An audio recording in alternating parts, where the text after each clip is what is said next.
સાંતલપુરના ધોકાવાડા ગામમાં યુજીવીસીએલની ગંભીર બેદરકારી, જીવંત વાયર સાથે વીજ પોલ મકાન પર પડ્યો। સાંતલપુર તાલુકાના ધોકાવાડા ગામમાં એક ગંભીર બનાવ સામે આવ્યો છે, જેમાં ઉત્તર ગુજરાત વીજ કંપની લિમિટેડનો એક જૂનો અને જર્જરિત વીજ પોલ જીવંત વાયર સાથે એક રહેણાંક મકાન પર પડ્યો। ભાગ્યવશત કોઈ જાનહાનિ થઈ નથી, પરંતુ આ ઘટના સ્થાનિકોમાં ભયનો માહોલ ઊભો કરતી છે। સ્થાનિક ગ્રામજનો અને તલાટીએ 2024થી જ આ જર્જરિત વીજ પોલ અંગે યુજીવીસીએલને અનેક વખત લેખિત તથા મૌખિક રજૂઆત કરી હતી, છતાં કંપની દ્વારા કોઈ અસરકારક કાર્યવાહી કરવામાં આવી ન હતી। જો આ ઘટના કોઈ મોટી દુર્ઘટનામાં ફેરવાત તો તેની સમગ્ર જવાબદારી યુજીવીસીએલ પર આવત। હમણાંની આ ઘટનાને પગલે ગામના લોકોએ અને સ્થાનિક તંત્રએ અન્ય એવા જ જોખમજનક વીજ પોલ અંગે તાત્કાલિક કાર્યવાહી કરવાની માંગ ઉઠાવી છે।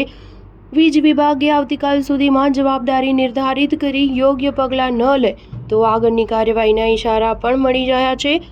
આ ઘટનાથી એ સ્પષ્ટ છે કે ગ્રામ્ય વિસ્તારોમાં વીજતંત્રની દેખરેખ અને જર્જરિત વ્યવસ્થાનો તાત્કાલિક દરખાસ્ત મુજબ સુધાર કરવો જરૂરી છે, જેથી આવી દુર્ઘટનાઓ ફરી ન બને। Star news 7 Patan.